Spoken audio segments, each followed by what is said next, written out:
Channel TV, rewriting Africa's story through enterprise Amazons. We promote women in business. We showcase women in business. Entrepreneurs Channel TV, creating a platform of expression for every woman.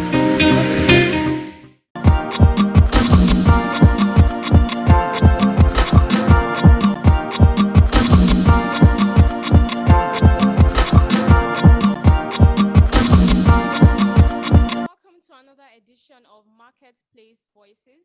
This is Entrepreneurs Channel TV, Africa's first gender-based television service.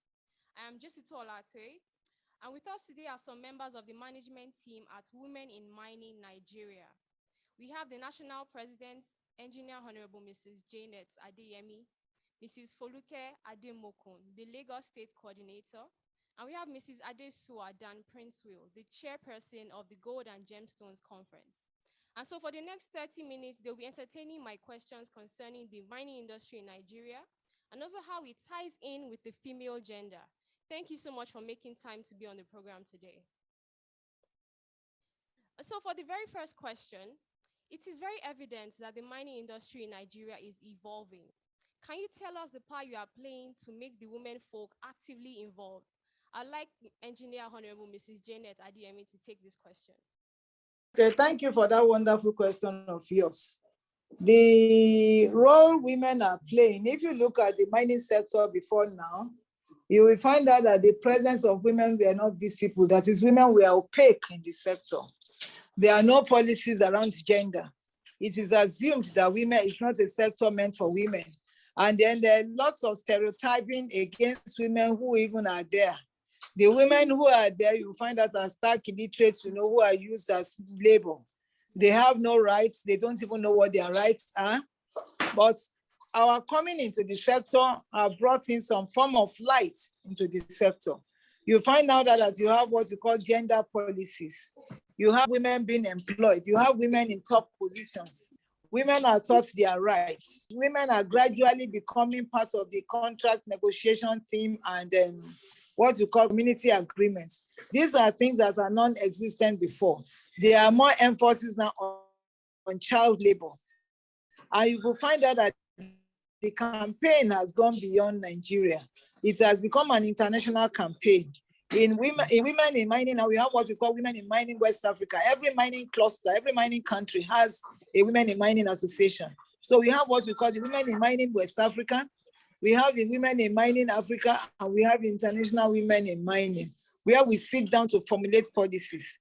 For in the West African region, the ECOWAS is working with the Women in Mining chapters across the region with the presidents. And together we formulated what we call the Geo-Extractive Bill to address policy issues in the mining sector. So I believe that there has been a dramatic transformation from when we started and now, and there are still so many heights to climb. Thank you.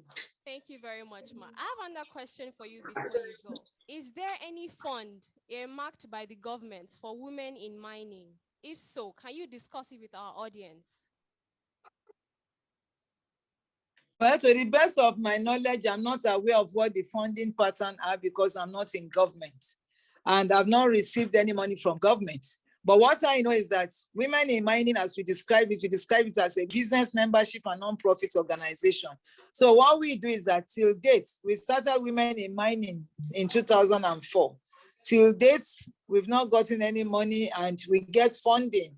Only this year, we were lucky to be funded, because the donor partners are equally conscious of what government holds a priority. So recently we are being funded by Ford and Osiwa, and we've been able to work in 5 states and then additional 3 states. But direct funding from government, I'm not aware of what the policy of where government puts their money. So I wouldn't be able to answer that question effectively. But as regards what comes to women in mining from government, there's no link. But recently on our own, we thought of it that if we have to make our voice known and to actually be visible in the space, we decided, courtesy of the World Bank, who through my Indaba office have decided to strengthen women in mining, to start making collection of dues so that we pay some pittance. And with that, we can join our advocacy struggles together to become more visible. Thank you. Thank you very much, Ma. So I have a question for Mrs. Foluke Ademoko. What would you say is the main challenge that women face in the mining industry in Nigeria? For Mrs. Foluke Ademoko. Yeah, thank you so much. I think for every woman across the world, wherever you are, the issue of cultural bias, holds sway, and that is the same thing for the mining sector, because of socialization process, within our culture. Women contributions to all sectors, including mining, have been undermined, and that reflects in our law. The laws that will not actually support the involvement of women in the sector. That's a challenge in terms of, it's a proven fact that you loan money to people who look like you. For instance, if you are in a country where race plays, you have people of particular race having access to funds, than the other races. And that's the same thing with gender. The people who, dispense of funds are mostly men. And it's shouldn't, expect that women will have access to funds. You see, men, they are the ones who have access to funds than women. And this also translates to what they do. They are able to buy equipment. They are able to operate in a larger, space. So funding is a challenge, that comes, from our cultural practices, that comes, from our policies, our laws, our institutions. The institutions, funding do not support women's access to fund. So women have, that challenge, in that regard. And when you talk about institutions, you talk about policies, you talk about programs of government, you talk about, laws also. They support, men more in the sector. So these are some of the challenges that women are facing. And when you talk about institution, you're also talking about education. You have more men, before now, going into learning in that sector. Yes, we have a few women like our engineer Deyemi and maybe some other, women who were able, to gain access to education, in geology and engineering. But if you look overall, you will notice that women's access to STEM, to science, technology, and engineering and mathematics, their access is limited. And that's one, barrier we need, to focus on. Because that barrier is there, access to technology is also, an issue. That's a challenge that women face, and it also, affects how women are able to innovate. Women are able to start, businesses, enterprises, not micro enterprises. You see, most women are the ones who work at that ASM level where you use more energy than equipment. These are the challenges that women face in the sector, and that's what Women in Mining is about, to see how we turn some of these challenges to opportunities, and encourage women to participate in a way that they're empowered. I always tell people, empowerment is not just what you say about training. Empowerment is just participate like they are participating, but at a higher level, not at the lower rung of the ladder. They are able to contribute like they are contributing in a way that it is measured, because even at this moment, women's measurement to the economy of mining has not been given the credence that it deserves. And also the benefits. If you even go to the regulatory environment, you go to the ministry, look at the number of women that are at the senior level. These are some of the challenges in terms of employment, in terms of promotion, recognizing the importance of having gender policies, that can be implemented, within their sphere, in a way that women are encouraged, in a way that they are not just focusing on practical gender needs, but also strategic gender needs that recognize the contribution of men and women equally to the economy of mining. All right, thank you very much, Ma. I believe that your organization is working very hard to counter all these challenges that you've already mentioned. So what is the procedure like for women interested in joining the Women in Mining Network? Yeah, thank you. It's a simple, very simple, procedure. we encourage, our members, to be recommended by existing members. It's important because of the credibility that has been built, over the years. And like we heard from the national president, the ongoing, process to ensure that women in mining itself, rather than relying on government or other, donors, that we are also self-funding. The aspect of self-funding is to encourage members to register financially, to not just be members, but people that have been joined to the platform, but also to put their money where their mouth is. Payment of 10,000 for registration to just register as a women in mining member. And of course, we know that there are overhead costs, there are administrative, and logistics, costs to bear. So we pay the annual membership fee of 20,000 naira. You are not also a member until you are fully inducted, until you know the do's and don'ts of women in mining, until you indicate your willingness to abide, by it, until you are ready, to mingle with other members. And that's why we have an induction, like other credible, associations and organizations, do have. We have an induction ceremony, and the cost of induction is also borne by the members, and that's one of 20,000 naira. So overall, maybe in every year you just end up paying 20,000, and that's why additionally we are encouraging members to be innovative, to suggest ideas that we can use to make this association or organization sustainable, because financial sustainability is key for women. That's one area we need to overcome, the challenge, financial challenge, so that we can be able to exercise agency, be able to take decisions that affect us as women, and also help our businesses to grow. Because for people to join women in mining, there are expectations, and to meet these expectations, we also willingly offer to bear some of the costs that are associated with us meeting our expectations. Yeah, thank you. Thank you very much, Ma. And so the Gold and Gemstone Conference and Exhibition is almost here. I understand that you are the chairperson for this event, Adesuwa and Prince Will. What should we expect from the Gold and Gemstone Conference and Exhibition this year?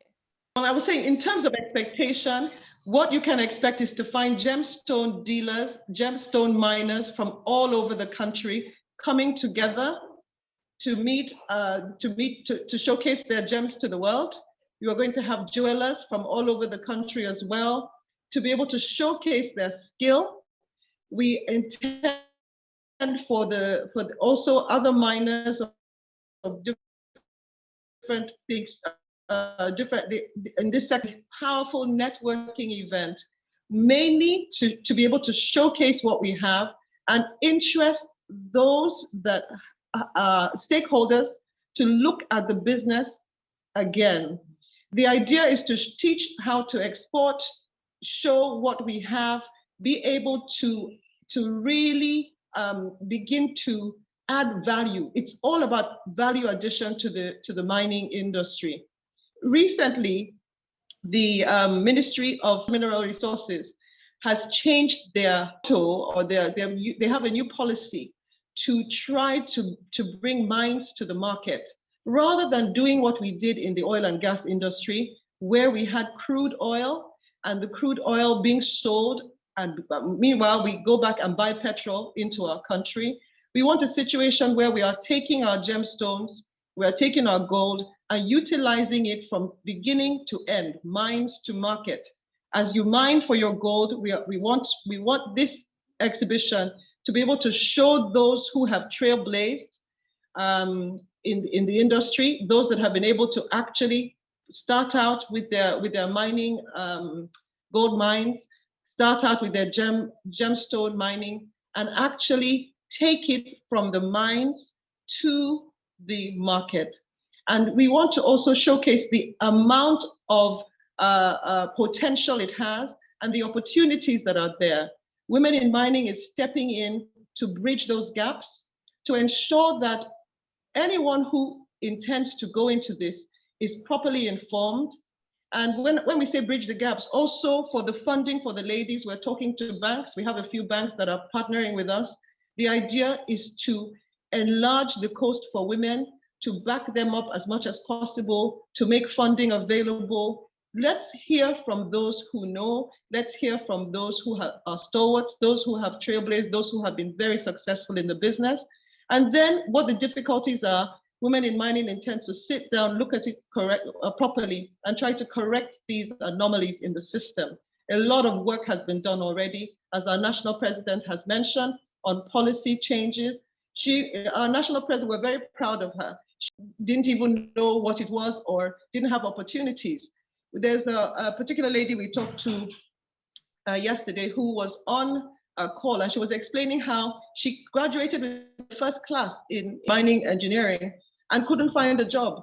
So here we are. We want to encourage those who do geology, who have the credentials, to be able to find the jobs to actually authenticate the gemstones that we have. We want to be able to authenticate so that when people go into business, there are many stories of how people go into the business and they are fleeced, or people have been dishonorable and have cheated and all that sort of thing. We want Women in Mining to be able to stand in the gap, to be known to have the professionals who can assist you with your business. If it comes to the legal framework that you need, if it comes to the funding, when it comes to the networking.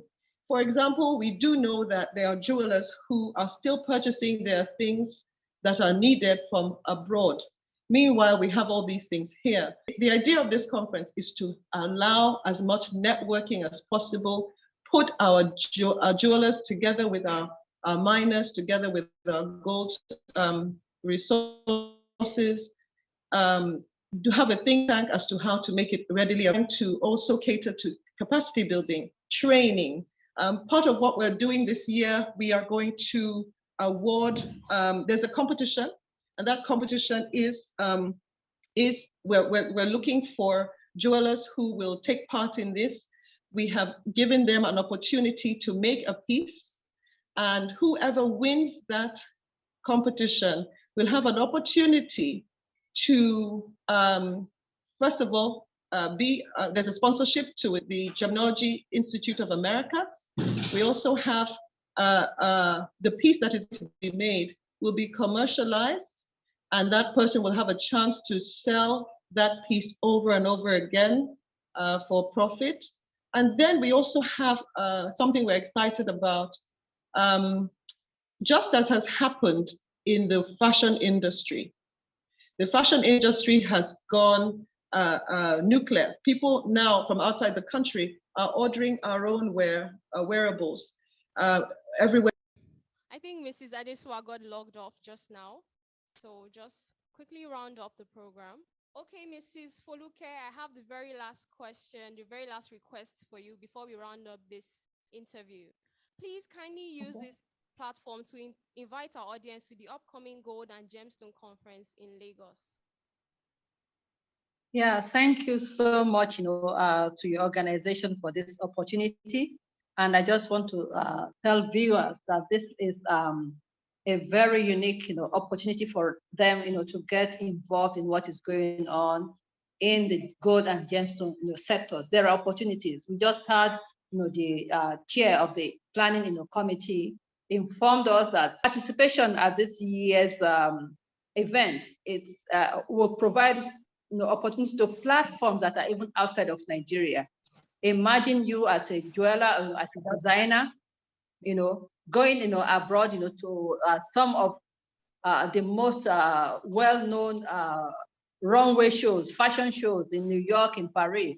It's as high as that. We have world-renowned designers that are joining us, in this. There are opportunities for you to just come and see the players in the sector. Advantage of this government, the private sectors. You're a jeweler, even you're a fashion designer. Nigeria fashion has gone around the world. You have celebrities even in other parts of the country, flying into Nigeria to come and, get what we have here. This is proudly Nigeria. This is proudly Nigeria, made in Nigeria for the world. I'm urging everyone of us to come, just come and see the beauty that we have in Nigeria in terms of mineral resources. Come and see the ingenuity of Nigerians. Come and see what they have turned, some of these crude, minerals into, you'll be proud to be a Nigerian, and you would just, Yes. want to continue Thank to you play for on the world stage. So please, so please just join us. It's going to be good. It's going to be, you will just always want to come back. Thank you very much, Ma. Mrs. You will love Adisua, it. do you have Yes. any? Sorry, I got cut off there. Yes, just 2 minutes for you to invite our audience to the Gold and Gemstone Conference in Lagos. I would say to everyone out there, come and see what God has given this country. This country is so blessed. Very blessed. This country is so blessed. We have beautiful gemstones from all over the country. It's amazing. I mean, for me, I've been in this country for a long time. I've lived here all my life practically. And when I look out there and see what is available, I never knew. Don't have these gemstones utilized in our cultural dressing. So it's about time we did something different about that. Come and see what Nigeria has. Come and see the skill of Nigerians in terms of creation, in terms of the skill that they have to produce beautiful jewelry. It's amazing. We have some second generation jewelers that are coming. We have people from Edo State, from Osun State, coming in from Taraba State, coming to showcase what they have. It will be a beautiful time, especially for those that are looking to invest. This is a time to come and see what is available and to have the stalwarts in the industry to hold your hand to show you how to get it right the first time. Yes, so, and we also want you to buy, it's not just an exhibition, it's also an opportunity for you to buy your early Christmas presents, buy something beautiful for yourself at discounted prices. So we hope you come on and encourage our local jewelers by also purchasing some of their items that they have available. Yeah, thank you very much. Very much, Mrs. Adesua. That will be all today on Marketplace Voices. We appreciate the team at Women in Mining Nigeria. Thank you so much for making time for this interview today.